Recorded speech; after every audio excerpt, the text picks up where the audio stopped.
يطول الظلام ديننا لن يضام نحن جيل همام نحن فينا عمر لا لا لا لن يطول الظلام ديننا لن يضام نحن جيل همام. أعوذ بالله من الشيطان الرجيم. بسم الله الرحمن الرحيم. الحمد لله رب العالمين الرحمن الرحيم مالك يوم الدين إياك نعبد وإياك نستعين اهدنا الصراط المستقيم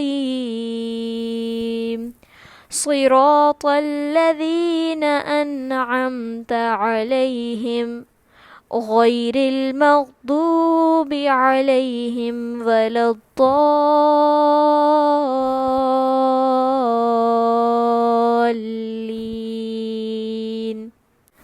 محمد رسول الله محمد رسول الله والذين معه أشداء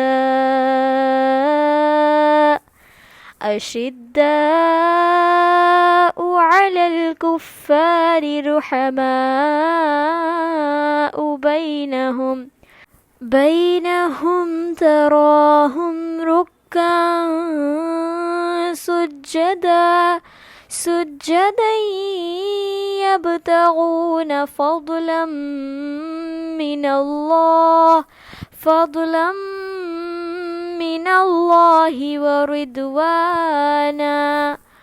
ورضوانا سيماهم في وجوههم من أثر السجود ذلك مثلهم في التوراة ومثلهم في الإنجيل كزرع أخرج شطأه فآزره فاستغلظ فاستوى على سوقه يعجب الزراع ليغيظ بهم الكفار. وعد الله الذين آمنوا وعملوا الصالحات منهم مغفرة وأجرا عظيما. حضرت عمر فاروق رضی اللہ تعالیٰ عنہ حضرت ابو بکر رضی اللہ تعالیٰ عنہ کا بہت زیادہ احترام فرمایا کرتے تھے، ان کو اپنا بڑا سمجھتے تھے اور اس لائق سمجھتے تھے کہ وہ قابل اتباع ہیں۔ حضرت جبیر بن نفیر فرماتے ہیں کہ کچھ لوگوں نے سیدنا عمر رضی اللہ تعالیٰ عنہ سے کہا کہ امیر المومنین، ہم نے آج تک آپ جیسا آدمی نہیں دیکھا جو اس قدر انصاف کرنے والا، سچ بولنے والا اور منافقین پر کڑی نظر رکھنے والا ہو۔ آپ رضی اللہ تعالیٰ عنہ رسول اکرم صلی اللہ علیہ وسلم کے بعد سب سے بہتر ہیں۔ یہ سن کر عوف بن مالک رضی اللہ تعالیٰ عنہ نے فرمایا، اللہ کی قسم تم غلط کہہ رہے ہو، بلا شبہ ہم نے رسول صلی اللہ علیہ وسلم کے بعد ایک اور شخص کو ان سے بھی بہتر پایا ہے۔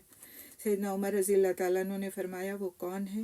تو عوف بن مالک رضی اللہ تعالیٰ عنہ نے فرمایا کہ وہ سیدنا ابو بکر صدیق رضی اللہ تعالیٰ عنہ کی ذات گرامی تھی۔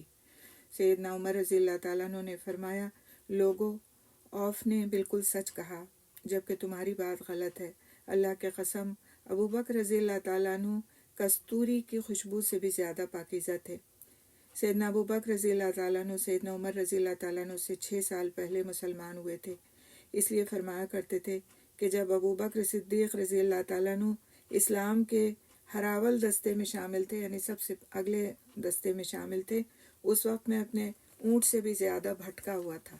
یعنی ایک جو ہوتی ہے نا انسان لوگوں میں ایک فطرت کے اپنے برابر اگر کسی کو بھی کہہ دیا جائے یا اپنے سے زیادہ اچھا کہہ دیا جائے تو ان کو برا لگ جاتا ہے، لیکن ان کے اندر اتنی زیادہ انکساری تھی کہ ان کے سامنے حضرت ابوبکر رضی اللہ تعالیٰ عنہ کی تعریف کی جاتی اور وہ خود اس میں شامل ہو جاتے تھے اور ان کو اپنے سے بہتر سمجھتے تھے۔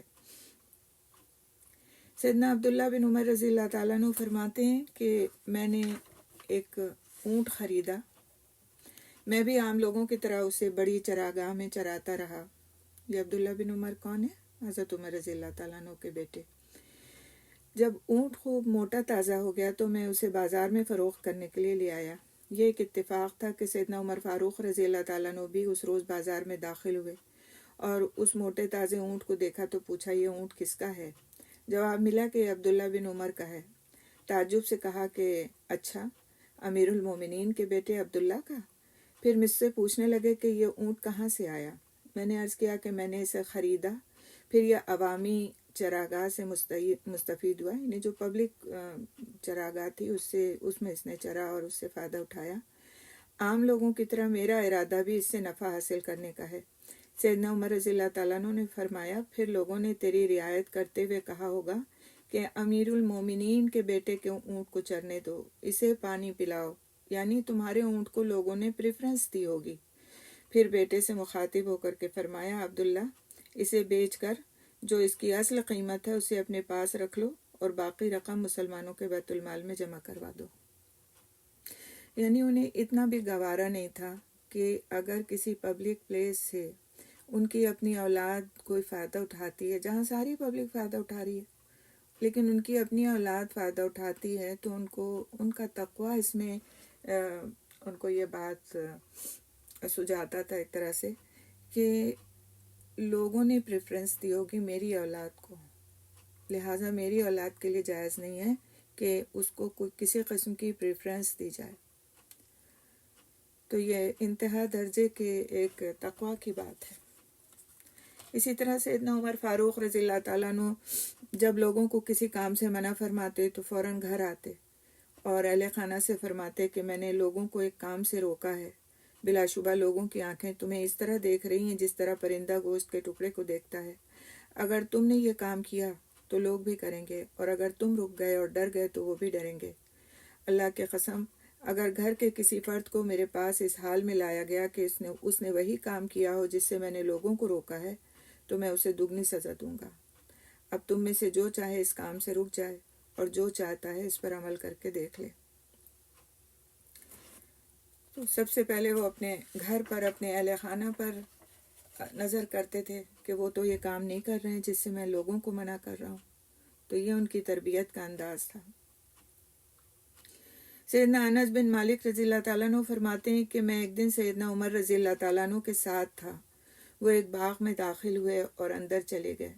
میرے اور ان کے درمیان ایک دیوار حائل تھی۔ میں سن رہا تھا، اندر سے ان کی آواز آ رہی تھی، خطاب کے بیٹے، اللہ سے ضرور ڈرتے رہو ورنہ اللہ تمہیں ضرور عذاب میں مبتلا کر دے گا۔ عبداللہ بن عیسیٰ بیان کرتے ہیں کہ اللہ کے خوف سے مسلسل آنسو بہانے کی وجہ سے سیدنا عمر رضی اللہ تعالیٰ عنہ کے چہرے پر 2 لکیریں پڑ گئی تھیں۔ حضرت عمر فاروق رضی اللہ تعالیٰ عنہ فرمایا کرتے تھے کہ اگر آسمان سے کوئی اعلان کرے کہ ایک آدمی کے علاوہ سب لوگ جنت میں جائیں گے تو مجھے ڈر ہوگا کہ کہیں وہ شخص میں ہی نہ ہوں۔ اسی طرح اگر کوئی آسمان سے اعلان کرے کہ ایک آدمی کے علاوہ سب لوگ جہنم میں جائیں گے تو میں امید رکھوں گا کہ ہو سکتا ہے وہ خوش قسمت انسان میں ہی ہوں۔ یعنی جو تقوی کا تقاضا ہے کہ انسان اللہ سبحانہ تعالیٰ سے ہر درجے میں خوف بھی رکھے لیکن اس کے ساتھ ہی ساتھ اس سے امید بھی رکھے۔ تو یہ دونوں چیزیں حضرت عمر رضی اللہ تعالیٰ عنہ میں بدرجہ اتم موجود تھیں کہ وہ اپنے رب کے خوف اور خشیت سے انتہا سے زیادہ روتے تھے، حتیٰ کہ 2 لکیریں ان کے چہرے پر پڑ گئی تھیں، اس درجے میں روتے تھے۔ جب قرآن پڑھتے تو ان کی ہچکی بن جاتی تھی روتے روتے، لیکن اسی درجے میں ان کے اندر ایک امید بھی تھی کہ میرا رب مجھے معاف کر دے گا، وہ رحمان اور رحیم ہے۔ عاصم ابن عمر رضی اللہ تعالیٰ عنہ فرماتے ہیں کہ ایک دفعہ سیدنا عمر رضی اللہ تعالیٰ عنہ نے اپنے غلام یرفع کو مجھے بلانے کے لیے بھیجا۔ میں حاضر ہو گیا۔ سیدنا عمر رضی اللہ تعالیٰ عنہ اس وقت مسجد میں تشریف فرما تھے۔ انہوں نے اللہ کی حمد و ثنا بیان فرمائی، پھر فرمایا، میں مسلمانوں کا خلیفہ مقرر ہونے سے پہلے بیت المال سے اپنے حق کے سوا کوئی اور چیز لینا جائز نہیں سمجھتا تھا۔ خلیفہ مقرر ہونے کے بعد بھی بیت المال کی ہر اضافی چیز اپنے اوپر حرام سمجھتا ہوں۔ میں بیت المال کا امین ہوں۔ میں نے تجھ پر اللہ کے اس مال سے 1 مہینے تک خرچ کیا، اب اس سے زیادہ میں تمہیں کچھ نہیں دوں گا۔ میں تمہیں مدینے کے مضافاتی علاقے کے پھل بطور عطیہ دیتا ہوں کہ تم ان کو بیچ کر کسی تاجر سے مل کر تجارت کرو، منافع کماؤ اور اپنے اخراجات پورے کرو۔ عاصم فرماتے ہیں کہ میں نے ایسا ہی کیا، یعنی کہ تجارت کو وہ فروغ دیتے تھے اور تجارت کو پسند فرماتے تھے، خود بھی تجارت کرتے تھے اور لوگوں کو بھی اس کی ترغیب دلایا کرتے تھے۔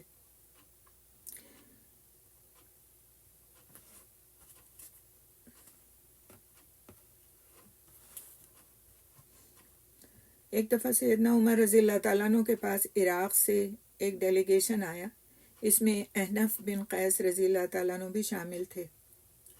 شدید گرمی کا موسم تھا اور سیدنا عمر رضی اللہ تعالیٰ عنہ چادر سر پر لپیٹے صدقے کے ایک اونٹ کو تیل مل رہے تھے۔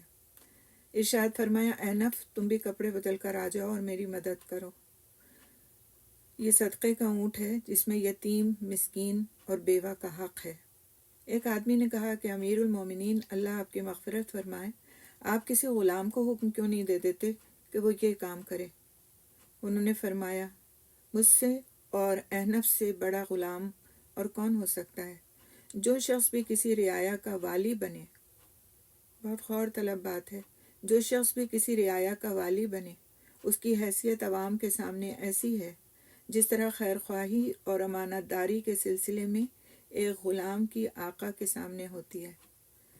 یعنی ایک آقا اپنے غلام سے کیا ایکسپیکٹ کرتا ہے کہ وہ اس کے ساتھ خیر خواہی کا معاملہ کرے اور اس کے ساتھ فرما برداری کا معاملہ کرے، امانت کا معاملہ کرے۔ تو میں اپنے رب کے سامنے پھر اسی طرح ہوں۔ میں کوئی حاکم نہیں ہوں اپنی رعایا پر، بلکہ ان کا خدمتگار ہوں۔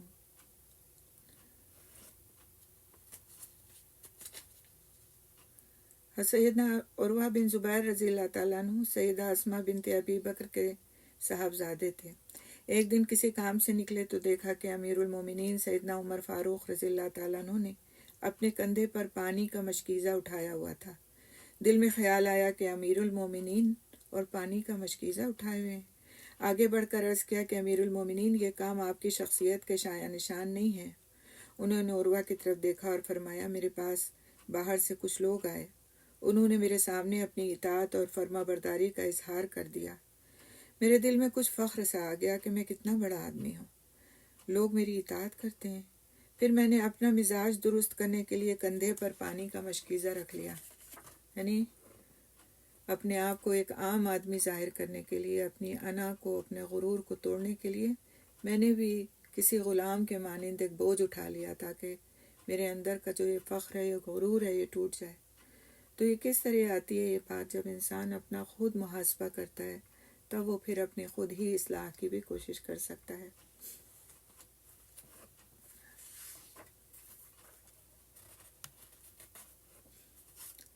ایک دفعہ سیدنا عمر رضی اللہ تعالیٰ عنہ کے پاس بحرین سے کستوری اور عنبر کی ایک مقدار آئی، یعنی کچھ مقدار میں کستوری اور عنبر جو اس وقت کی انتہائی قیمتی اور انتہائی نادر خوشبوئیں تھیں وہ لائی گئیں۔ کہنے لگے، میری خواہش ہے کہ اگر کوئی عورت وزن کا اندازہ کرنے میں ماہر ہو تو وہ مجھے بتائے کہ اس کا وزن کیا ہے۔ خوشبو کی چیز تھی، لہٰذا انہوں نے اس بات کی خواہش کی، تو وہ مجھے اس کا وزن بتائے کہ کیا ہے، میں اسے مسلمانوں میں تقسیم کرنا چاہتا ہوں۔ سیدنا عمر رضی اللہ تعالیٰ عنہ کی بیوی عاتقہ بنت زید بن عمر بن نفیل نے عرض کیا، یہ کام تو میں خود بہتر طریقے سے کر سکتی ہوں، لائیے میں وزن کیے دیتی ہوں۔ سیدنا عمر رضی اللہ تعالیٰ عنہ نے فرمایا، نہیں۔ بیوی نے پوچھا، کیوں؟ سیدنا عمر رضی اللہ تعالیٰ عنہ نے فرمایا کہ مجھے ڈر ہے کہ تو اس کستوری اور عنبر کو ہاتھ پر رکھے گی، پھر تو اس طرح کرے گی۔ یعنی سیدنا عمر رضی اللہ تعالیٰ عنہ نے اپنی انگلیاں کن پٹی پر رکھ کر اشارے سے وضاحت فرمائی، یعنی کہ تیرے ہاتھ میں جو خوشبو لگ جائے گی اسے تو اپنے چہرے پر لگا لے گی۔ پھر فرمایا کہ تو یہ خوشبو اپنی گردن پر بھی مل لے گی، اس طرح تجھے دیگر مسلمانوں سے زیادہ حصہ مل جائے گا۔ یہ سیدنا عمر رضی اللہ تعالیٰ عنہ کی پرہیزگاری اور امور دینیہ میں کامل احتیاط کی ایک ایسی مثال ہے کہ اور کوئی مثال اس طرح کی ملتی نہیں۔ انہوں نے اپنی بیوی کو یہ خوشبو صرف اس لیے نہیں تولنے دی کہ کہیں وہ خوشبو تولتے وقت اتفاقاً اپنی انگلیاں کان یا گردن سے نہ پونچھ لیں، اس طرح وہ مسلمانوں کے مال کو بلا اجازت استعمال کرنے کی مرتکب ٹھہر جائیں گی۔ یہ انتہائی باریک بینی کی بات ہے۔ ایسی معمولی باتوں میں بھی احتیاط کرنا انہی لوگوں کا خاصہ ہے جن کے پیش نظر ہمیشہ آخرت کی زندگی رہتی تھی۔ یہ لوگ ایسی مثال بن گئے جن کے اعمال کو سامنے رکھ کر حلال و حرام اور حق و باطل کے درمیان فرق کو واضح کیا جا سکتا ہے۔ اسی طرح واقعہ آتا ہے کہ وہ کس طرح مجاہدین کا خیال کیا کرتے تھے۔ جو لوگ جنگ کے لیے نکلے ہوتے تھے، لشکروں میں گئے ہوتے تھے، ان کا کیسے خیال کرتے تھے۔ تو محاذ جنگ سے جب مجاہدین کی ڈاک آتی تھی، یعنی خطوط آتے تھے، تو سیدنا عمر رضی اللہ تعالیٰ عنہ اسے بہت توجہ سے دیکھتے اور مجاہدین کے لکھے ہوئے خطوط کو خود ان کے گھروں تک پہنچاتے۔ یعنی مدینہ منورہ میں جو گھر والے تھے مجاہدین کے، ان کو خود جا کے ان کے گھروں تک ان کے خط پہنچاتے تھے اور اہل خانہ سے فرماتے تھے کہ تمہارے خاوند اللہ کے راستے میں ہیں اور تم رسول اللہ کے شہر میں ہو۔ اگر تم خود یہ خطوط پڑھ سکتی ہو تو ٹھیک ہے، ورنہ دروازے کے قریب کھڑی ہو جاؤ، میں تمہیں یہ خطوط پڑھ کر سنا دیتا ہوں۔ پھر ان سے فرماتے کہ محاذ سے آنے والا ڈاکیا فلاں دن واپس چلا جائے گا، تم ان خطوط کے جواب لکھ دو تاکہ تمہارے خاوندوں تک پہنچا دیے جائیں۔ پھر سیدنا عمر رضی اللہ تعالیٰ عنہ کاغذ اور دوات کا انتظام اپنے ساتھ رکھتے۔ جو خواتین لکھنا نہیں جانتی تھیں ان سے فرماتے کہ کاغذ اور دوات موجود ہے، تم دروازے کے قریب ہو جاؤ اور لکھواؤ، میں ابھی تمہارے خطوط لکھے دیتا ہوں۔ اس طرح اپنے عہد کا یہ سب سے بڑا فرما روا ان تمام گھروں سے یہ خطوط حاصل کر کے ان کے شوہروں کے پاس محاذ جنگ پر بھیج دیا کرتا تھا۔ تو اپنی رعایا کا کون اتنا خیال کر سکتا ہے؟ اپنے لوگوں کا اتنا خیال کرنے کی بات کس کے دل میں آ سکتی ہے؟ اس کے دل میں جو واقعی اپنے آپ کو اپنے قوم کا خادم سمجھتا ہو، حاکم نہ سمجھتا ہو۔ اسی طرح سیدنا عمر رضی اللہ تعالیٰ عنہ ہمیشہ احساس ذمہ داری سے سرشار رہتے تھے۔ وہ اپنے آپ کو اپنی رعایا کا سرپرست سمجھتے تھے۔ وہ ان عورتوں کے دروازوں تک پہنچتے تھے جن کے خاوند جہاد پر جانے کی وجہ سے گھروں میں موجود نہیں ہوتے تھے۔ وہ اہل خانہ سے دریافت فرماتے، کیا تمہاری کوئی ضرورت ہے یا تم میں سے کوئی کچھ خریدنا چاہتی ہے؟ فرماتے تھے، مجھے ڈر ہے کہ کہیں تم خرید و فروخت میں دھوکے کا شکار نہ ہو جاؤ۔ عورتیں اپنی لونڈیوں کو ان کے ساتھ کر دیتیں۔ سیدنا عمر رضی اللہ تعالیٰ عنہ بازار تشریف لے جاتے تو ان کے پیچھے بہت سے غلام اور لونڈیاں ہوتیں۔ وہ سب کے لیے ان کا ضروری سامان خرید لیتے۔ اگر کسی کے پاس پیسے نہ ہوتے تو اپنی جیب سے اس کے لیے خریداری کر لیتے تھے۔ یعنی مجاہدین کو بھیج کر کے اور صرف یہ کہ ان کو وظیفے اور تنخواہیں دی جاتی ہیں، وہ فارغ نہیں ہو جاتے تھے، بلکہ ان کے گھر والوں کا پورے اہتمام کے ساتھ میں خیال رکھتے تھے۔ آپ دیکھیں کہ خط پڑھنے سے لے کر گھر کا سودا سلک خریدنے تک میں وہ ان کی مدد کیا کرتے تھے۔ سیدنا عمر فاروق رضی اللہ تعالیٰ عنہ کا مشہور ارشاد ہے کہ آدمی کے نماز روزے کو دیکھ کر اس کے بارے میں فیصلہ نہ کرو، بلکہ اس کی سمجھداری اور سچائی کی طرف دھیان دو، کیونکہ ان چیزوں کا تعلق معاملات سے ہے اور روزے نماز کا تعلق عبادات سے ہے۔ رسول اکرم صلی اللہ علیہ وسلم نے اپنے خواب کی تعبیر بیان کرتے ہوئے فرمایا تھا کہ خواب میں میرے سامنے کچھ لوگ لائے گئے جنہوں نے قمیصیں پہن رکھی تھیں۔ کسی کی قمیص سینے تک تھی، کسی کی اس سے بھی کم تھی۔ سیدنا عمر فاروق رضی اللہ تعالیٰ عنہ کی قمیص اتنی لمبی تھی کہ آپ اسے گھسیٹتے ہوئے آ رہے تھے، یعنی پیروں سے بھی باہر جا رہی تھی۔ صحابہ رضی اللہ تعالیٰ عنہ نے پوچھا، اللہ کے رسول صلی اللہ علیہ وسلم، آپ اس کی کیا تعبیر فرماتے ہیں؟ تو آپ صلی اللہ علیہ وسلم نے فرمایا، قمیص سے مراد دین ہے، یعنی دینداری نے عمر کو سر سے پاؤں تک بلکہ اس سے بھی نیچے تک ڈھانپ رکھا ہے۔ دین نے انہیں اس طرح مزین کر دیا ہے کہ ان سے صرف خوبصورتی ہی جھلکتی ہے، اور دین پر عمل کرتے وقت انہیں کسی مخالفت کی پرواہ نہیں ہوتی، اور یہ صحیح مسلم کی حدیث ہے۔ علامہ شبلی نعمانی رحمۃ اللہ علیہ نے اپنی کتاب الفاروق میں یہ عنوان باندھا ہے، آل رسول صلی اللہ علیہ وسلم اور صحابہ کرام رضی اللہ تعالیٰ عنہ کے درمیان حقوق اور آداب کی رعایت۔ یہ انہوں نے ایک مضمون لکھا ہے۔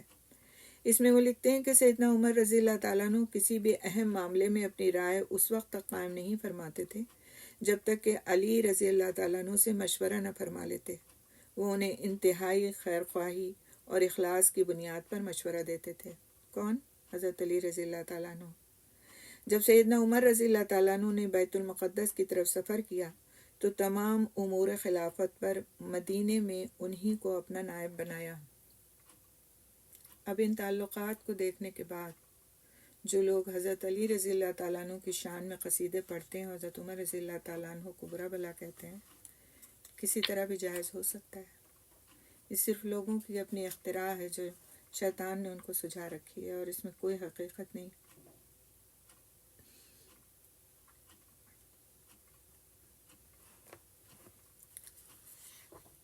کچھ اور واقعات بھی انشاءاللہ تعالیٰ ہم دیکھیں گے۔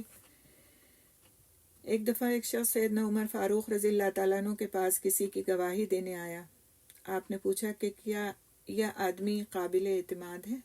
کیا اس کی گواہی قبول کی جا سکتی ہے؟ ایک آدمی نے عرض کیا کہ میں اس کے لائق اعتماد ہونے کی گواہی دیتا ہوں۔ سیدنا عمر رضی اللہ تعالیٰ عنہ نے اس آدمی کی طرف دیکھا اور دریافت فرمایا، کیا تم اس کے پڑوس میں رہتے ہو؟ اس نے کہا نہیں۔ سیدنا عمر رضی اللہ تعالیٰ عنہ نے دوسرا سوال کیا، کیا تمہیں کبھی ایک دن اس کے ساتھ رہنے کا موقع ملا ہے کہ تم اس کی حقیقت جان سکو؟ اس نے کہا نہیں۔ عمر رضی اللہ تعالیٰ عنہ نے فرمایا، کیا تم نے اس کے ساتھ کبھی سفر کیا ہے؟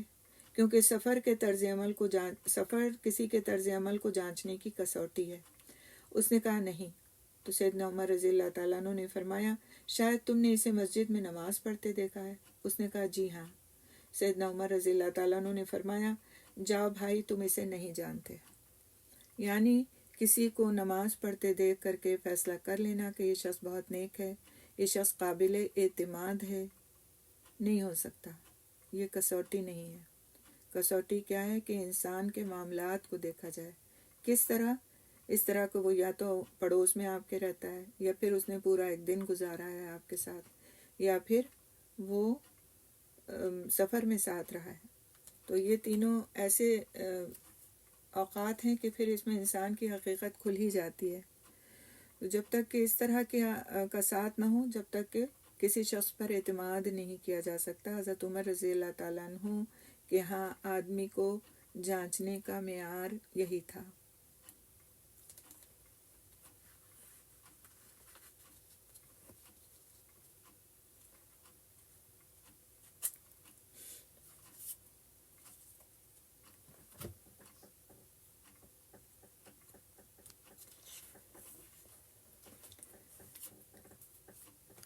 یمن سے جب بھی ڈیلیگیشنز آتے تھے، سیدنا عمر فاروق رضی اللہ تعالیٰ عنہ ان سے دریافت فرماتے تھے، کیا تم میں اویس بن عامر ہیں؟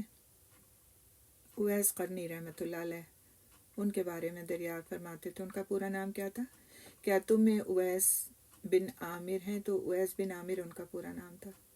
حتیٰ کہ ایک دن انہیں اویس بن عامر مل گئے، یعنی وہ ڈیلیگیشن میں تشریف لائے۔ وہ ان کے قریب تشریف لائے تو دریافت کیا، کیا تم اویس بن عامر ہو؟ انہوں نے کہا جی ہاں۔ پوچھا کیا تم مراد قبیلے سے ہو اور پھر اس کی شاخ قرن سے تعلق رکھتے ہو؟ جواب ملا جی ہاں۔ فرمایا تمہیں پھل بہری تھی، یعنی جو ایک مرض ہوتا ہے نا، اسکن کی ڈیزیز ہوتی ہے، تمہیں پھل بہری تھی اور ایک درہم بھر جگہ کے سوا تمہارے سارے جسم کو شفا نصیب ہو چکی ہے؟ انہوں نے کہا جی ہاں۔ سیدنا عمر رضی اللہ تعالیٰ عنہ نے پوچھا کیا تمہاری والدہ زندہ ہیں؟ اویس نے کہا جی ہاں۔ سیدنا عمر فاروق رضی اللہ تعالیٰ عنہ نے فرمایا، میں نے رسول اکرم صلی اللہ علیہ وسلم سے سنا ہے تمہارے پاس یمن کے امدادی لشکروں میں اویس بن عامر آئیں گے۔ وہ قبیلے بنو مراد کی شاخ قرن سے تعلق رکھنے والے ہوں گے۔ انہیں پھل بہری رہی ہوگی لیکن ان کے سارے جسم کو سوائے ایک درہم بھر جگہ کے شفا ہو چکی ہوگی۔ ان کی والدہ حیات ہوں گی۔ اویس اپنی والدہ کے نہایت فرما بردار ہیں۔ اگر وہ اللہ پر قسم ڈال دیں تو اللہ ان کی قسم پوری فرما دے گا۔ اے عمر، اگر ممکن ہو سکے تو ان سے مغفرت کی دعا ضرور کروانا۔ کیا خوبی بیان کی گئی۔ یہ نہیں کہا گیا کہ اویس آئیں گے، وہ بہت نمازی ہوں گے، وہ بہت دیندار ہوں گے، وہ بہت زیادہ اللہ کے فرما برداروں میں سے ہوں گے، ان کی جس خوبی کا رسول اکرم صلی اللہ علیہ وسلم نے تذکرہ فرمایا وہ کیا تھی کہ وہ اپنی والدہ کے نہایت فرما بردار ہیں، اویس قرنی رحمۃ اللہ علیہ، اور تم ان سے اپنے لیے دعا کرانا، مغفرت کی دعا کرانا۔ کون خلیفہ وقت ہیں وہ؟ کون؟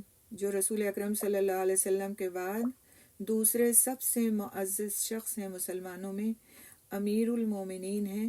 ان کو بھی اس بات کا خیال ہے کہ رسول اکرم صلی اللہ علیہ وسلم نے مغفرت کی دعا کرانے کے لیے کس سے کہا تھا۔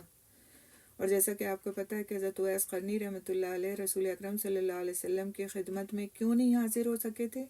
کیونکہ ان کی والدہ کی دیکھ بھال کرنے کے لیے کوئی نہیں تھا، اور اسی لیے ان کو وہ درجہ نہیں مل یعنی کہ جو ہم کہتے ہیں اویس قرنی رحمۃ اللہ علیہ، ہم یہ نہیں کہتے کہ اویس قرنی رضی اللہ تعالیٰ عنہ۔ تو ان کے درجے کا تو اللہ ہی کو پتہ ہے کہ ان کا درجہ اللہ سبحانہ تعالیٰ نے کتنا زیادہ رکھا ہوا ہے، لیکن جو صحابہ کرام رضی اللہ تعالیٰ عنہ جنہوں نے رسول اکرم صلی اللہ علیہ وسلم کو اپنی آنکھ سے دیکھا تھا، وہ اپنی آنکھ سے آپ صلی اللہ علیہ وسلم کو نہیں دیکھ سکے تھے، اور اس کی صرف ایک ہی ریزن تھی کہ وہ اپنی والدہ کو اس ضعیفی میں نہ لے کر سفر کرا سکتے تھے اور نہ ان کو چھوڑ کر کے آ سکتے تھے۔ لیکن ان کا درجہ آپ دیکھیں اللہ سبحانہ تعالیٰ کے نزدیک کیا ہے کہ خلیفہ وقت سے بھی کہا جا رہا ہے کہ ان سے تم اپنی مغفرت کی دعا کرانا، کیونکہ اللہ سبحانہ تعالیٰ پر اگر وہ قسم ڈالیں تو اللہ اپنی قسم پوری کر دے گا۔ سبحان اللہ۔ تو یہ درجہ ہے والدین کی فرما برداری کا۔ حضرت اویس رضی اللہ تعالیٰ عنہ نے عرض کیا کہ سیدنا عمر رضی اللہ تعالیٰ عنہ نے ان سے کہا کہ آپ میرے لیے مغفرت کی دعا کریں۔ حضرت اویس رضی اللہ تعالیٰ عنہ نے سیدنا عمر فاروق رضی اللہ تعالیٰ عنہ کے لیے مغفرت کی دعا فرمائی۔ سیدنا عمر فاروق رضی اللہ تعالیٰ عنہ نے پوچھا آپ کہاں جا رہے ہیں؟ حضرت اویس رضی اللہ تعالیٰ عنہ نے عرض کیا کہ میں کوفہ جا رہا ہوں۔ سیدنا عمر فاروق رضی اللہ تعالیٰ عنہ نے فرمایا کیا میں وہاں کے گورنر کو خط لکھ دوں کہ وہ آپ کے ساتھ حسن سلوک کرے؟ اویس رضی اللہ تعالیٰ عنہ نے عرض کیا مجھے عوام الناس کے ساتھ یعنی عام لوگوں کے ساتھ گھل مل کر رہنا زیادہ محبوب ہے۔ اگلے سال قرن قبیلے کا سردار مدینے آیا تو سیدنا عمر رضی اللہ تعالیٰ عنہ نے اویس رضی اللہ تعالیٰ عنہ کے بارے میں دریافت فرمایا۔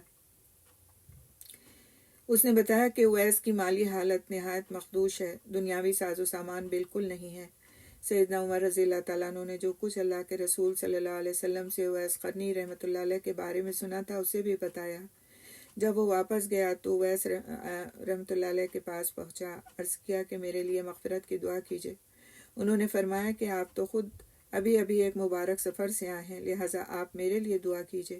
اس نے اصرار کیا کہ نہیں، آپ ہی میرے لیے مغفرت کی دعا کیجیے۔ اویس رحمۃ اللہ علیہ نے پوچھا کیا تمہاری ملاقات سیدنا عمر فاروق رضی اللہ تعالیٰ عنہ سے ہوئی؟ تو اس نے اسبات میں جواب دیا۔ پھر اویس رحمۃ اللہ علیہ نے اس کے لیے بخشش کی دعا فرمائی۔ اب عام لوگوں کو ان کی مقام و منزلت کا علم ہو گیا، لہٰذا انہوں نے وہ جگہ چھوڑ دینے کا فیصلہ کیا اور وہاں سے نکل کر کسی اور جگہ چلے گئے۔ تو یہ تھے اللہ کے محبوب بندے کہ انہیں اس بات پر خدشہ لاحق ہو جایا کرتا تھا کہ اب لوگوں نے مجھے جان لیا ہے تو کہیں میری ویسی عزت و تکریم نہ ہونے لگ جائے کہ پھر میں اپنے آپ کو کچھ بڑی چیز سمجھنے لگوں، تو ایسی جگہ ہی چھوڑ کر کے چلے جایا کرتے تھے۔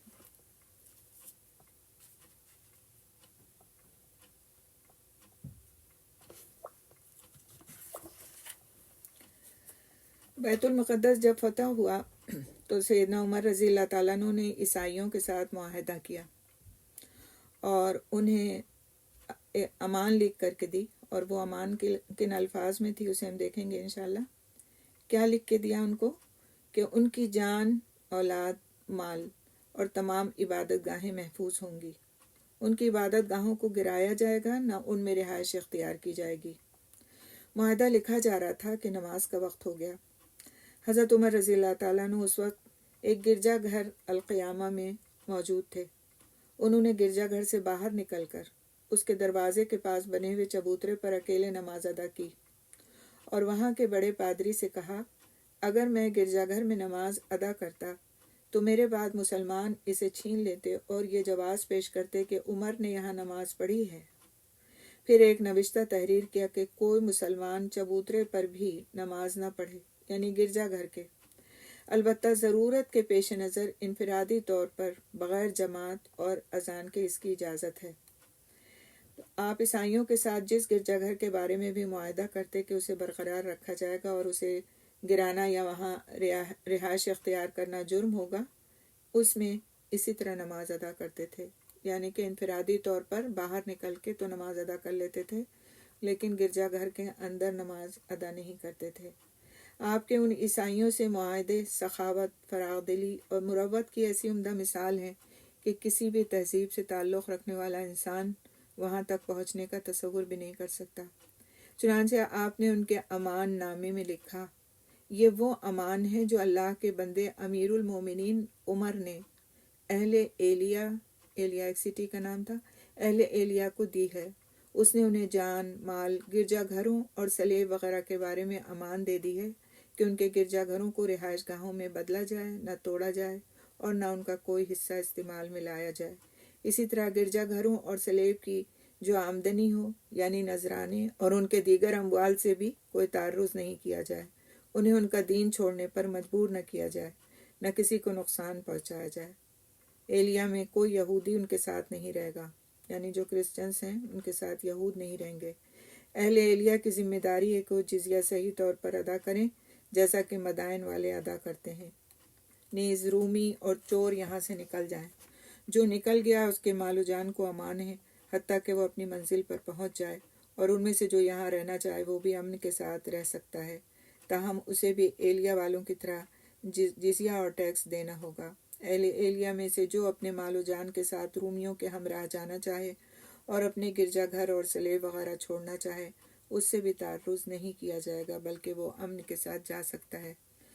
تو اس عہد نامے کو پڑھنے کے بعد، اس امان نامے کو پڑھنے کے بعد کیا تصور آتا ہے کہ مسلمانوں نے اس وقت پر عیسائیوں کے ساتھ کس طرح کا بہترین سلوک کیا، کس طرح ان کو ایک مذہبی آزادی دی، کیونکہ ہمارا دین زبردستی کا دین نہیں ہے، لا اکراہ فی الدین، دین میں کوئی زبردستی نہیں ہے۔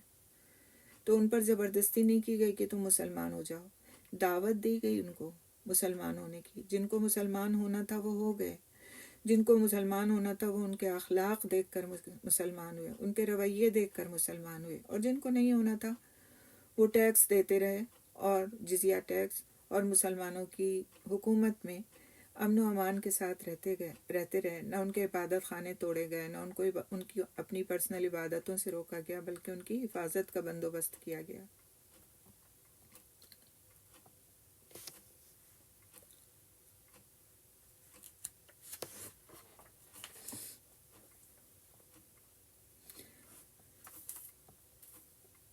ایک آدمی نے حضرت علی رضی اللہ تعالیٰ عنہ کے بارے میں سیدنا عمر فاروق رضی اللہ تعالیٰ عنہ سے آ کر شکایت کی۔ جب سید عمر فاروق رضی اللہ تعالیٰ عنہ اس قضیے کا فیصلہ کرنے کے لیے تشریف لائے تو علی رضی اللہ تعالیٰ عنہ سے فرمایا کہ ابو الحسن دعوے دار کے ساتھ بیٹھیے، یعنی جو لے کر کے آیا آپ کی شکایت، آپ اس کے ساتھ بیٹھیے۔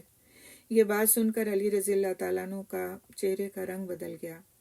جب سیدنا عمر فاروق رضی اللہ تعالیٰ عنہ نے اس معاملے کا فیصلہ سنا دیا تو علی رضی اللہ تعالیٰ عنہ سے فرمایا، ابو الحسن، شاید میں نے آپ کو ناراض کر دیا ہے، کیونکہ میں نے آپ کے اور مدعی کے درمیان برابری قائم کی ہے۔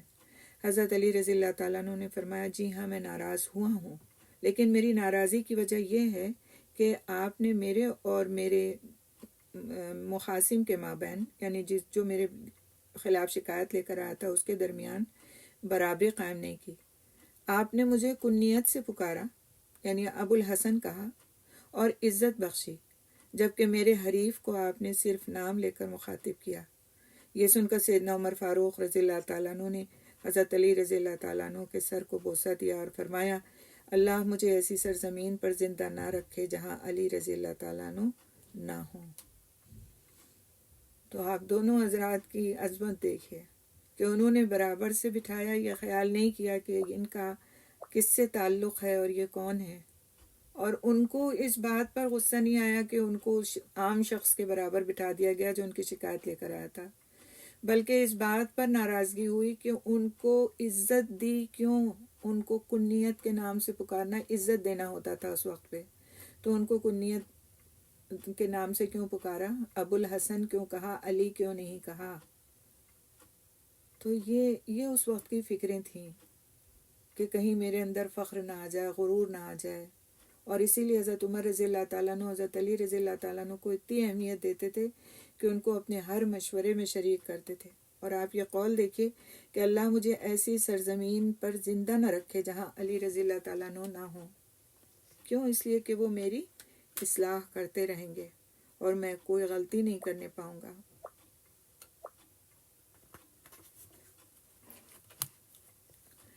ایک دفعہ سیدنا عمر رضی اللہ تعالیٰ عنہ نے خطبے میں ارشاد فرمایا کہ عورتوں کی حق مہر کی رقم 40 اوقیہ سے زیادہ نہ بڑھاؤ، چاہے وہ عورت یزید بن حسین جیسے شخص کی بیٹی ہی کیوں نہ ہو۔ اگر اس سے زیادہ کسی نے حق مہر مقرر کیا تو میں ایسے مال کو بیت المال میں جمع کر دوں گا۔ یہ سن کر ایک عورت کھڑی ہو گئی۔ اس نے اعتراض کیا، کہا کہ امیر المومنین آپ کو اس کا کوئی اختیار نہیں۔ سیدنا عمر رضی اللہ تعالیٰ عنہ نے دریافت کیا کیوں؟ اس نے کہا اس لیے کہ اللہ سبحانہ تعالیٰ نے فرمایا ہے سورۃ نساء کی آیت نمبر 20، وَآتَيْتُمْ إِحْدَاهُنَّ قِنْطَارًا فَلَا تَأْخُذُوا مِنْهُ شَيْئًا أَتَأْخُذُونَهُ بُهْتَانًا وَإِثْمًا مُبِينًا، اور تم ان میں سے کسی کو ایک خزانہ بھی دے چکے ہو تو اس میں سے کچھ بھی واپس نہ لو، کیا تم بہتان لگا کر اور صریح گناہ کر کے اسے لوگے؟ یہ آیت سن کر سیدنا عمر رضی اللہ تعالیٰ عنہ نے فرمایا ایک عورت نے درست بات کہی اور عمر سے غلطی ہو گئی۔ ایک عورت نے درست بات کہی اور عمر سے غلطی ہو گئی۔ ایک روایت میں ہے کہ سیدنا عمر رضی اللہ تعالیٰ عنہ نے کہا کہ اللہ مجھے معاف فرما، امت کا ہر انسان عمر سے زیادہ علم رکھنے والا ہے۔ پھر واپس آئے، ممبر پر بیٹھے اور فرمایا اے لوگوں، میں تمہیں عورتوں کے حق مہر کی رقم میں اضافے سے منع کرتا تھا کہ وہ 400 درہم سے زیادہ نہ ہو، لیکن اب میں اپنی اس رائے سے رجوع کرتا ہوں، یعنی واپس لیتا ہوں، اور جو جتنا چاہے عورت کا حق مہر مقرر کر سکتا ہے، یعنی اپنی حسب استطاعت جتنا کوئی کرنا چاہے وہ کر سکتا ہے۔ تو یہ کام کون کر سکتا ہے؟ جس کو اللہ تعالیٰ کا خوف ہو، ورنہ ایک امیر المومنین جیسی شخصیت اور اس سے ایک عورت کھڑے ہو کر کے کہہ دے کہ تم نے غلط بات کہی، یہ ہمت عوام میں کب آتی ہے؟ جب ان کو اس بات کا اطمینان ہوتا ہے کہ ان کا حاکم جو ہے، ان کا امیر جو ہے، وہ صحیح بات کو صحیح سمجھنے والا ہے، وہ اپنی حاکمیت جتانے والا نہیں ہے، بلکہ اس کے اندر صحیح اور غلط کی تمیز ہے، تو اس عورت کی ہمت کو بھی داد دینے والی بات ہے کہ اس نے حق کو واضح کرنے کے لیے اس بات کی بھی پرواہ نہیں کی کہ خلیفہ کا دربار ہے، اتنے بڑے بڑے اس کے اندر اکابر صحابہ کرام موجود ہیں، لیکن اس کو ایک صحیح بات معلوم تھی، اس کے ذہن میں، اس کے دل نے اس بات کی گواہی دی کہ یہ بات صحیح ہے، جو قرآن میں آئی ہے اس کے خلاف کیسے کیا جا سکتا ہے، اور اس نے اس بات کا برملا اظہار کر دیا بغیر کسی خوف کے۔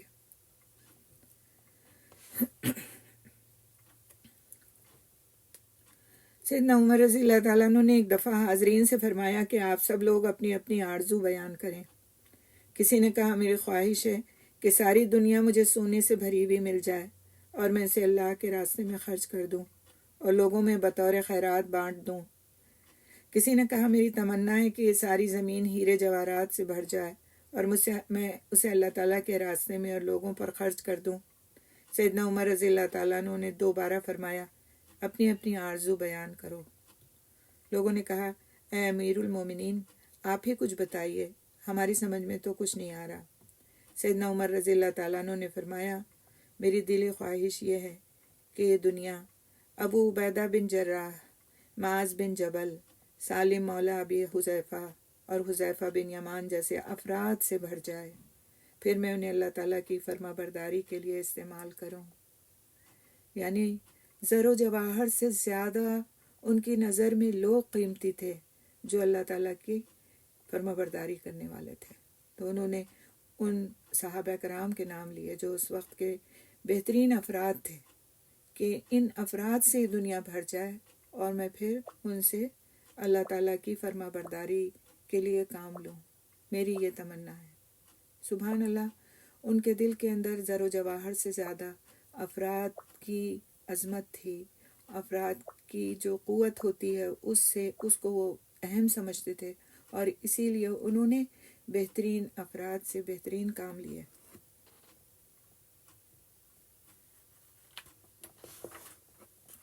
کچھ اور واقعات انشاءاللہ تعالی ہم دیکھیں گے۔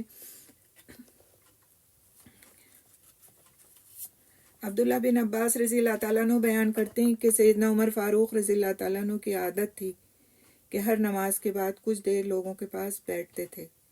کسی کو کوئی ضرورت ہوتی تو اس پر غور کرتے تھے، مگر ایک دن ایسا ہوا کہ ایک سے زیادہ نمازیں پڑھ چکے لیکن عادت کے خلاف کسی بھی نماز کے بعد نہیں بیٹھے۔ میں سیدنا عمر فاروق رضی اللہ تعالیٰ عنہ کے دروازے پر پہنچا۔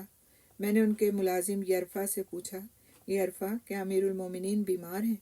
تو اس نے جواب دیا کہ نہیں۔ اسی دوران میں سیدنا عثمان رضی اللہ تعالیٰ عنہ بھی امیر المومنین سے ملاقات کے لیے تشریف لے آئے۔ یرفا نے ہمارے لیے اجازت حاصل کی، ہم دونوں کو اندر بلا لیا گیا۔ جب ہم سیدنا عمر رضی اللہ تعالیٰ عنہ کی خدمت میں پہنچے تو دیکھا کہ ان کے سامنے مال و زر کا ڈھیر لگا ہوا ہے۔ سیدنا عمر رضی اللہ تعالیٰ عنہ نے فرمایا، میں نے سب اہل مدینہ کے بارے میں غور و فکر کیا، لیکن تم دونوں سے بڑا کسی کا خاندان اور عیال نہیں ہے۔ یہ مال لے جاؤ اور اسے اپنے لوگوں میں تقسیم کر دو، اگر زیادہ ہو تو واپس کر دینا۔ ابن عباس رضی اللہ تعالیٰ عنہ فرماتے ہیں، یہ سن کر میں گھٹنوں کے بل بیٹھ گیا اور عرض کیا، اگر مال بچ جائے تو وہ آپ ہمیں دے دیں، یعنی کہ آپ تقسیم کریں اور بچ جائے تو ہمیں دے دیں۔ یہ سن کر وہ بل کھا کر تل ملائے اور فرمایا، ایسا اس وقت کہاں ہوتا تھا جب محمد صلی اللہ علیہ وسلم اور ان کے اصحاب گوشت کے باریک لمبے ٹکڑوں پر گزارا کرتے تھے۔ میں نے عرض کیا، اگر اللہ تعالیٰ اس وقت مسلمانوں کو فتوحات سے نوازتا تو رسول صلی اللہ علیہ وسلم آپ جیسا سلوک نہ کرتے۔ سیدنا عمر رضی اللہ تعالیٰ عنہ نے پوچھا کہ پھر وہ کیا کرتے؟ میں نے عرض کیا کہ وہ ہمیں بھی کھلاتے اور خود بھی کھاتے۔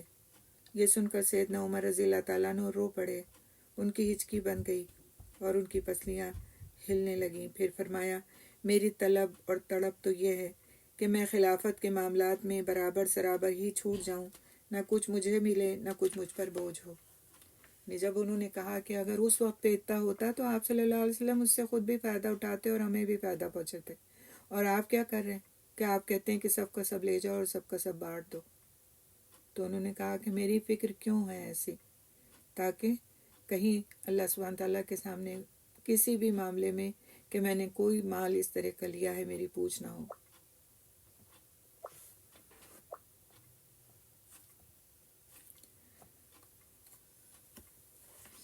سیدنا عمر رضی اللہ تعالیٰ عنہ کے خادم اسلم بیان کرتے ہیں کہ ایک دفعہ سیدنا عمر فاروق رضی اللہ تعالیٰ عنہ نے اپنے غلام کو ایک سرکاری چراگاہ کا نگران مقرر کیا اور اسے کام سے متعلق ہدایات دیتے ہوئے فرمایا کہ مسلمانوں سے نرم رویہ اختیار کرنا اور مظلوم کی بد دعا سے بچنا، کیونکہ وہ اللہ تعالیٰ کے ہاں بہت جلد قبول ہوتی ہے۔ اونٹوں اور بکریوں والوں کو اس چراگاہ میں آنے سے نہ روکنا۔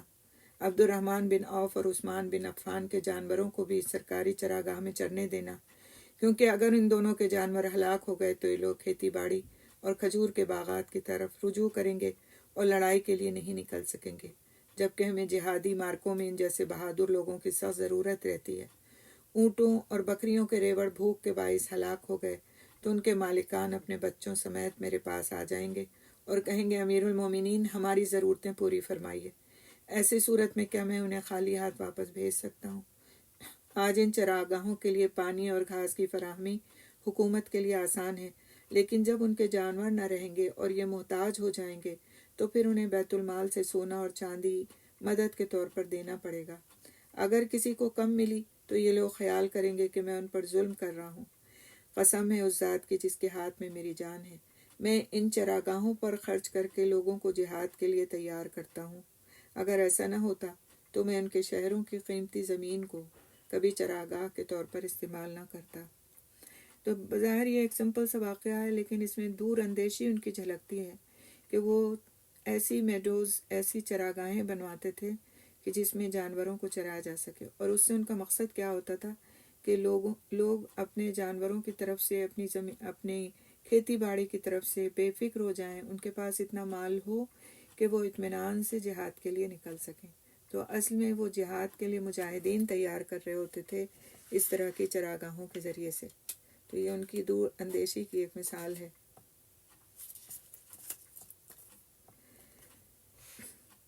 اسی طرح ایک اور واقعہ آتا ہے کہ ایک مرتبہ ایک عورت اپنے خاوند کو لے کر یعنی اپنے شوہر کو لے کر سیدنا عمر رضی اللہ تعالیٰ عنہ کے پاس آئی.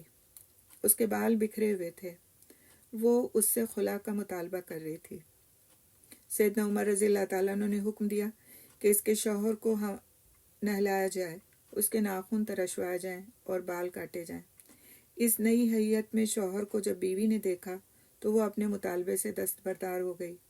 سیدنا عمر فاروق رضی اللہ تعالیٰ عنہ نے اس موقع پر اس انسان سے فرمایا، اس شخص سے یعنی اس کے خاوند سے فرمایا اور دیگر حاضرین کی طرف بھی مخاطب ہوئے، ان بیویوں کے لیے کیا فرمایا؟ ان بیویوں کے لیے اسی طرح بن ٹھن کر رہا کرو. اللہ کی قسم یہ بھی چاہتی ہیں کہ تم ان کے لیے خوبصورت بن کر رہو جس طرح تم چاہتے ہو کہ یہ زیب و زینت اختیار کریں. سبحان اللہ. آپ یہ ایک جس کو کہنا چاہیے کہ ایک مثالی واقعہ ہے کہ کہاں امیر المومنین اتنی بڑی حکومت کا چلانے والا شخص اور کہاں اس کو عورت کے ان جذبات کا بھی پتہ ہے کہ وہ کیا چاہتی ہے اور اس کے لیے نصیحت فرما رہے ہیں.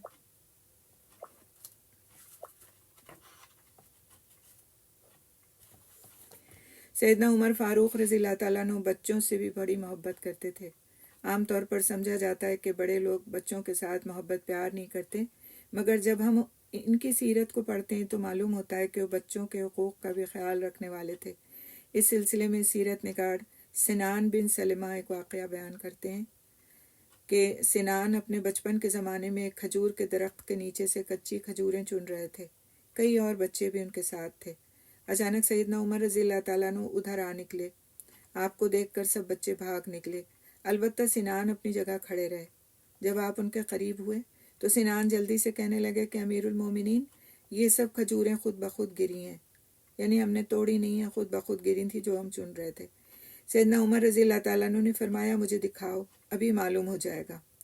آپ نے ان کی جھولی میں پڑی کھجوریں دیکھ کر فرمایا، تم سچ کہتے ہو.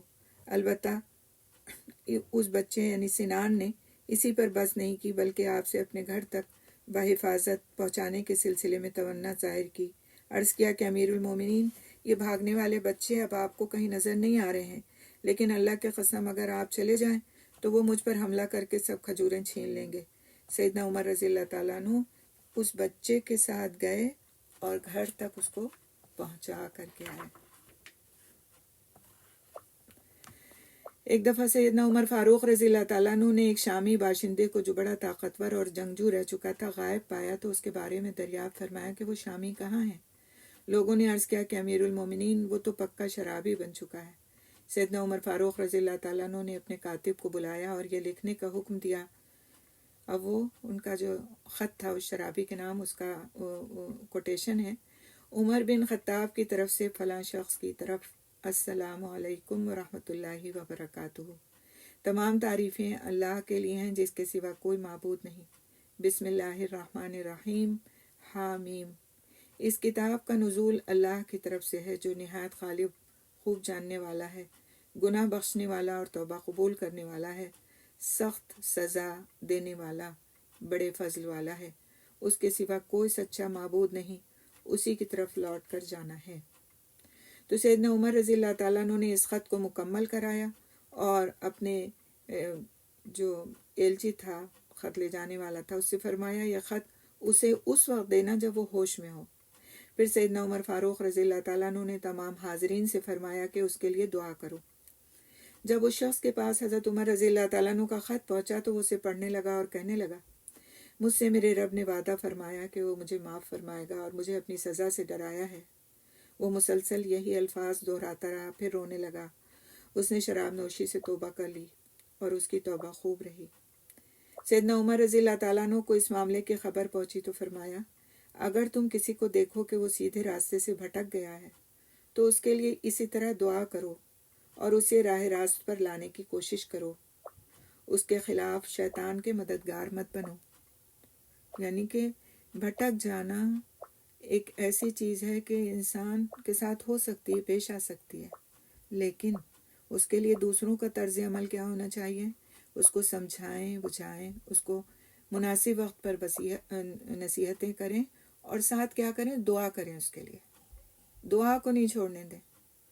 دیکھیے آپ کے اس میں انہوں نے سب لوگوں سے کہا کہ اس کے لیے دعا کرو، تاکہ پتہ نہیں کس کی دعا اس کے حق میں قبول ہو جائے۔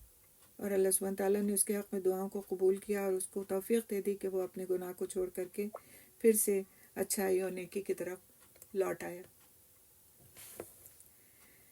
ایک دفعہ حضرت عمر فاروق رضی اللہ تعالیٰ عنہ نے خطبہ دیا اور ارشاد فرمایا کہ لوگوں، تم میں سے کوئی مجھ میں کوئی غلط کام دیکھے تو مجھے سیدھا کر دے۔ ایک آدمی کھڑا ہو گیا اور کہنے لگا، اللہ کی قسم، اگر ہم آپ میں کوئی غلط کام دیکھیں گے تو اسے تلوار سے سیدھا کر دیں گے۔ سیدنا عمر رضی اللہ تعالیٰ عنہ نے فرمایا، تمام تعریفیں اللہ تعالیٰ کے لیے ہیں جس نے اس امت میں ایسا فرد بھی پیدا فرمایا جسے یہ جرت حاصل ہے کہ وہ عمر کے غلط کام کو اپنی تلوار سے درست کر دے۔ یعنی اس شخص کی تعریف فرمائی کہ ایسا شخص موجود ہے جو مجھے سیدھا کرنے کی جرت اور ہمت رکھتا ہے، کیونکہ وہ واقعی چاہتے تھے کہ ان کی درستگی ہوتی رہے اور کسی وقت پر بھی ان کے قدم نہ لڑکھڑائیں۔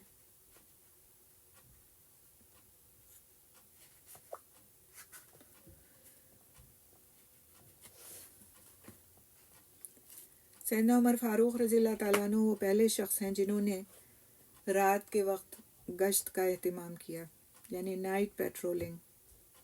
دارالخلافہ میں جب لوگ خواب غفلت میں پڑے ہوتے، ایک شخصیت ایسی بھی تھی جو پوری طرح بیدار اور چوکس ہوتی تھی۔ لوگوں کو پیٹ بھر کر کھانا فراہم کرنے کے لیے وہ اپنی بھوک کی پرواہ نہیں کرتے تھے۔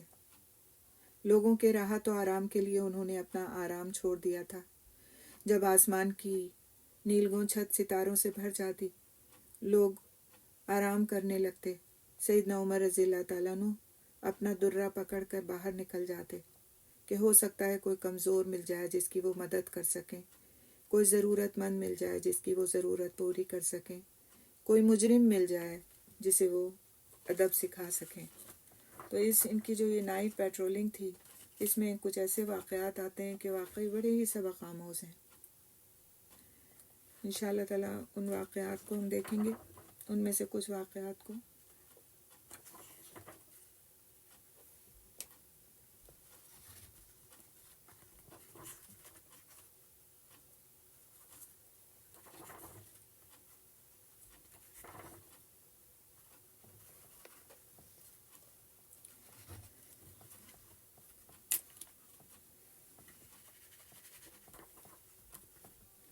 سیدنا عمر رضی اللہ تعالیٰ عنہ رات کے وقت گشت پر تھے۔ ان کا گزر مدینے کی ایک کشادہ جگہ سے ہوا۔ وہاں انہوں نے بالوں کا بنا ہوا ایک خیمہ دیکھا جو پہلے وہاں نہیں تھا۔ آگے بڑھے تو اس خیمے سے ایک عورت کے رونے کی آواز سنائی دی۔ وہاں ایک آدمی کو بھی بیٹھے دیکھا۔ سیدنا عمر فاروق رضی اللہ تعالیٰ عنہ نے اسے سلام کیا اور دریافت فرمایا کہ تم کون ہو؟ اس نے کہا، میں ایک دیہاتی آدمی ہوں، میں امیر المومنین کی طرف آیا ہوں تاکہ ان کی مہربانی سے فائدہ اٹھاؤں۔ سیدنا عمر فاروق رضی اللہ تعالیٰ عنہ نے پوچھا کہ اس گھر سے آنے والی رونے کی آواز کس کی ہے؟ اس نے جواب دیا کہ اللہ تعالیٰ آپ پر رحمت فرمائے، اسے آپ کی مدد کی ضرورت ہے۔ سیدنا عمر فاروق رضی اللہ تعالیٰ عنہ نے فرمایا، میں تیار ہوں، مگر ہم اس کی کیسے مدد کر سکتے ہیں؟ تو اس نے کہا کہ رونے والی عورت میری بیوی ہے اور وہ درد ذہن میں مبتلا ہے۔ اس نے جواب دیا، اور پھر سیدنا عمر فاروق رضی اللہ تعالیٰ عنہ نے پوچھا کہ کیا اس کے پاس کوئی خاتون ہے؟ تو اس نے کہا کہ نہیں۔ سیدنا عمر فاروق رضی اللہ تعالیٰ عنہ فوراً واپس گھر پہنچے۔ اپنی بیوی سیدہ ام کلثوم بنت علی رضی اللہ تعالیٰ عنہ سے فرمایا کہ اللہ تعالیٰ نے تیرے لیے بڑے اجر و ثواب کا موقع پیدا کر دیا ہے، کیا تو اسے حاصل کرنا چاہتی ہے؟ ام کلثوم نے عرض کیا کہ جی ہاں، مگر معاملہ کیا ہے؟ سیدنا عمر فاروق رضی اللہ تعالیٰ عنہ نے فرمایا کہ ایک اجنبی عورت ہے، درد ذہن میں مبتلا ہے، اکیلی ہے، اس کے پاس کوئی خاتون نہیں ہے۔ سیدہ ام کلثوم رضی اللہ تعالیٰ عنہ نے عرض کیا کہ بہت اچھا، میں اس خاتون کی مدد کے لیے آپ کے ساتھ چلتی ہوں۔ سیدنا عمر فاروق رضی اللہ تعالیٰ عنہ نے فرمایا کہ اس عورت کے لیے بوقت ولادت کام آنے والی چیزیں تم اپنے ساتھ لے لو، آؤ میرے ساتھ آؤ۔ سیدہ ام کلثوم رضی اللہ تعالیٰ عنہ یہ تمام چیزیں لے آئیں اور حضرت عمر رضی اللہ تعالیٰ عنہ کے ساتھ چلیں۔ سیدنا عمر رضی اللہ تعالیٰ عنہ نے فرمایا کہ آؤ چلو، پھر ہنڈیا اٹھائی اور چل دیے۔ سیدہ ام کلثوم رضی اللہ تعالیٰ عنہ بھی ان کے پیچھے پیچھے چلنے لگیں، اور جب وہ خیمہ آ گیا تو فرمایا اس میں چلی جاؤ، اور خود اس آدمی کے پاس بیٹھ گئے۔ اسے فرمایا آگ جلاؤ، اس نے آگ جلائی۔ سیدنا عمر رضی اللہ تعالیٰ عنہ نے ہانڈی چڑھا دی اور کھانا پکایا۔ تھوڑی دیر بعد اس عورت کے ہاں ولادت ہو گئی۔ سیدہ ام کلثوم رضی اللہ تعالیٰ عنہ نے آواز دی کہ امیر المومنین، اپنے دوست کو بیٹے کی خوشخبری سنا دیجیے۔ جب اس آدمی نے امیر المومنین کا لفظ سنا تو گھبرا گیا اور دور ہٹنے لگا۔ سیدنا عمر فاروق رضی اللہ تعالیٰ عنہ نے فرمایا اپنی جگہ پر اطمینان سے بیٹھے رہو۔ پھر وہ ہنڈیاں اٹھائی اور دروازے پر رکھ کر سیدہ ام کلثوم رضی اللہ تعالیٰ عنہ سے فرمایا اس خاتون کو اچھی طرح کھلاؤ۔ انہوں نے حکم کی تعمیل کی، پھر ہنڈیاں واپس دروازے کے پاس رکھ دی۔ سیدنا عمر رضی اللہ تعالیٰ عنہ نے ہنڈیاں اس آدمی کے حوالے کر دی اور فرمایا تم بھی کھاؤ، تم تو رات بھر جاگتے رہے ہو۔ پھر اپنی بیوی کو آواز دی، فرمایا اب تم باہر آ جاؤ، اور اس بدوی سے کہا کہ کل ہمارے پاس آ جانا، ہم تمہیں تمہاری ضرورت کے مطابق دے دیں گے۔ وہ شخص اگلے دن سیدنا عمر فاروق رضی اللہ تعالیٰ عنہ کی خدمت میں پہنچا تو سیدنا عمر فاروق رضی اللہ تعالیٰ عنہ نے اس کے بچے کا نام رجسٹر میں درج کیا اور اس کا روزینہ یعنی اس کا وظیفہ مقرر کیا۔ تو یہ حال تھا کہ نہ صرف خود مدد کرتے تھے بلکہ اپنے گھر والوں کو بھی نیکی کے کاموں میں شریک رکھتے تھے تاکہ اللہ سبحانہ تعالیٰ کے ہاں وہ بھی اجر کے مستحق ٹھہریں۔ اور کسی قسم کا آپ دیکھیں کہ کوئی تکلف ہی نہیں ہے، جہاں مدد کی ضرورت ہے وہاں خود حاضر، یہ نہیں کہ نوکر کو بھیج دیا تو کسی ڈاکٹر کو بھیج دیا تو خود فارغ ہو گئے، نہیں، خود اپنے ہاتھ سے، کیونکہ ان کے اندر یہ جذبہ تھا نا کہ ہم نیکیوں کو جو اپنے ہاتھ سے کمائیں گے وہی نیکیاں ہمارے ساتھ جانے والی ہیں۔ اسی سلسلے کا ایک اور واقعہ بھی جو کہ ہم اکثر کتابوں میں پڑھا کرتے ہیں، اس وقت بھی ہم دیکھیں گے۔ اسلم مولا عمر رضی اللہ تعالیٰ عنہ بیان کرتے ہیں کہ سیدنا عمر رضی اللہ تعالیٰ عنہ ایک جگہ تھی ہرہ واقم، اس کی طرف نکلے، میں ان کے ساتھ تھا۔ جب ہم مدینے سے 5 کلومیٹر کے فاصلے پر واقع سرار نامی جگہ پہنچے تو ہم نے دیکھا کہ آگ روشن ہے۔ سیدنا عمر فاروق رضی اللہ تعالیٰ عنہ نے فرمایا اسلم، میرا خیال ہے یہاں رات کی تاریکی اور سردی کے سبب کوئی قافلہ رکا ہوا ہے، میرے ساتھ چلو۔ پھر ہم تقریباً بھاگتے ہوئے ان کے قریب پہنچے۔ ہماری نظر ایک عورت پر پڑی جس کے ساتھ اس کے بچے بھی تھے۔ آگ جل رہی تھی اور اس پر ہنڈیاں چڑھی ہوئی تھی اور بچے بھوک سے چلا رہے تھے۔ یہ منظر دیکھ کر سیدنا عمر فاروق رضی اللہ تعالیٰ عنہ آگے بڑھے، فرمایا اے روشنی والوں تم پر سلامتی ہو۔ سیدنا عمر فاروق رضی اللہ تعالیٰ عنہ نے انہیں آگ والوں کہنے سے پرہیز کیا، کیونکہ آگ والوں اہل جہنم کے لیے بھی بولا جاتا ہے۔ اس عورت نے جواب دیا وعلیکم السلام۔ سیدنا عمر رضی اللہ تعالیٰ عنہ نے اجازت مانگی اور فرمایا کیا میں قریب آ سکتا ہوں؟ اس عورت نے جواب دیا اچھی نیت سے آگے بڑھو ورنہ دور رہو۔ سیدنا عمر رضی اللہ تعالیٰ عنہ قریب ہوئے اور دریافت فرمایا تمہارا کیا حال ہے؟ عورت نے جواب دیا ہم اندھیری رات اور سردی کی وجہ سے یہاں ٹھہرے ہیں۔ سیدنا عمر رضی اللہ تعالیٰ عنہ نے پوچھا کہ یہ بچے کیوں رو رہے ہیں؟ عورت بولی بھوک کی وجہ سے۔ سیدنا عمر رضی اللہ تعالیٰ عنہ نے فرمایا اس ہنڈیا میں کیا ہے؟ اس نے کہا صرف پانی ہے، میں دکھاوے سے ان بچوں کو دلاسا دے رہی ہوں تاکہ یہ خاموش ہو جائیں اور سو جائیں۔ ہمارے اور امیر المومنین عمر کے درمیان اللہ تعالیٰ ہی فیصلہ کرے گا۔ سیدنا عمر رضی اللہ تعالیٰ عنہ نے فرمایا اللہ تعالیٰ تجھ پر رحمت فرمائے، بھلا عمر کو تمہاری کیا خبر؟ عورت نے کہا ہمارے خلیفہ ہو کر انہیں ہماری خبر کیوں نہیں ہے؟ یہ سن کر سیدنا عمر فاروق رضی اللہ تعالیٰ عنہ میری طرف پلٹے، یعنی غلام کہتا ہے میری طرف پلٹے اور فرمایا اسلم آؤ میرے ساتھ چلو۔ ہم دوڑتے ہوئے آئے، آٹے کے گودام میں گئے، انہوں نے آٹے کا ایک بورا نکالا اور ایک بڑا ڈبہ گھی کا اور کچھ سامان اور کھانے پینے کا لیا، اور پھر مجھ سے فرمایا اسے میری پشت پر لاد دو۔ میں نے عرض کیا آپ مجھے اٹھانے دیں؟ یہ سن کر سیدنا عمر فاروق رضی اللہ تعالیٰ عنہ نے فرمایا کیا قیامت کے دن بھی تم میرا بوجھ اٹھاؤ گے؟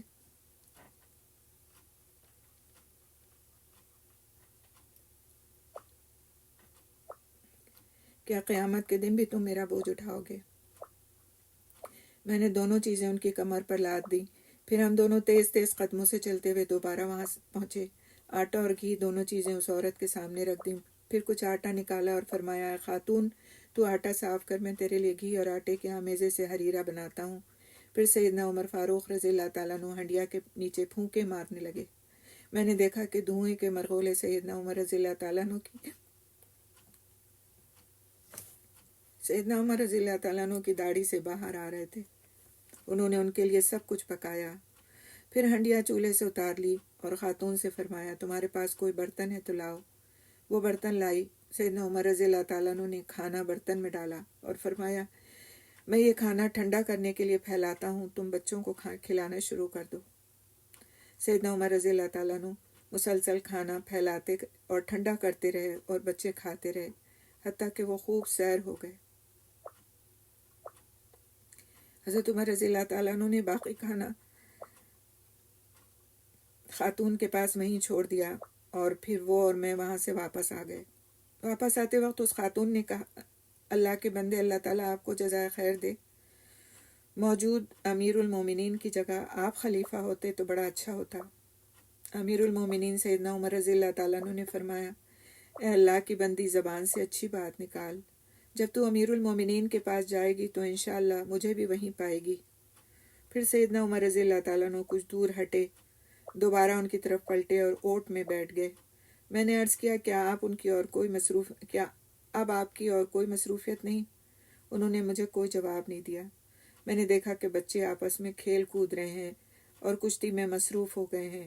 پھر وہ سکون سے سو گئے. اب سیدنا عمر فاروق رضی اللہ تعالیٰ عنہ وہاں سے اٹھے اور میری طرف متوجہ ہوئے اور فرمایا اسلم، بھوک نے ان کی نیند اڑا دی تھی اور رونے پر مجبور کر دیا تھا. میرا جی چاہا کہ میں اس وقت تک واپس نہ جاؤں جب تک ان کے اس اطمینان کا مشاہدہ نہ کر لوں جو تم نے ابھی دیکھا ہے. یعنی اپنے فرض کو احسن طریقے سے پورا کرنے والے تھے، احسن طریقے سے، کہ یہ نہیں کہ بس بوجھ کی طرح اتار دیا، دے دیا اور چل دیے. جیسے آج ہم لوگوں کے رویے ہوتے ہیں کہ یتیم خانے میں چند سکے گرا کے ہم سمجھتے ہیں کہ ہم نے اپنا فرض پورا کر لیا. ہم میں سے کون یہ کرتا ہے کہ ان کے سروں پر ہاتھ پھیر دے؟ کون یہ کرتا ہے کہ جا کر کے تو ان کے پاس چند گھڑیاں گزار لے اور ان کی دلجوئی کر لے؟ اور یہاں خلیفہ وقت بیٹھا ہوا ہے جس کی سلطنت یہاں سے وہاں تک پھیلی ہوئی ہے، اور لیکن وہ پہچانواتا نہیں اپنے آپ کو کہ اس نے کیا کیا ہے. جب وہ عورت یہ کہہ رہی تھی، وہ کہہ سکتے تھے کہ میں ہی ہوں وہ خلیفہ، لیکن انہوں نے اس کا اس پر اظہار نہیں کیا اور کہا کہ اگلے دن آنا اور تمہارے لیے رقم مہیا کی جائے گی. اور اس وقت تک کہ بیٹھے رہے جب تک کہ ان بچوں کو ہنستا کھیلتا دیکھ نہیں لیا. تو سبحان اللہ، یہ اخلاق تھے، اور یہی اخلاق تھے جس کی بنیاد پر بڑے بڑے جو گروپس تھے، پوری قومیں تھیں، وہ مسلمان ہو گئیں. اور آج انہی اخلاق کی ہمیں کمی ہے.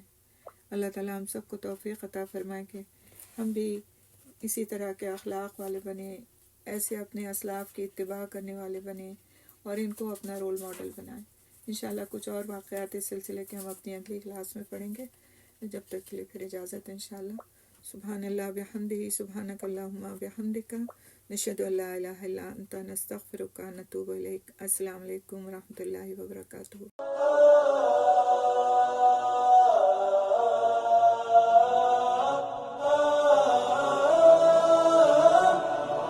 لا لن يطول الظلام، ديننا لن يضام، نحن جيل همام، نحن فينا عمر. لا لا لا لن يطول الظلام، ديننا لن يضام، نحن جيل همام.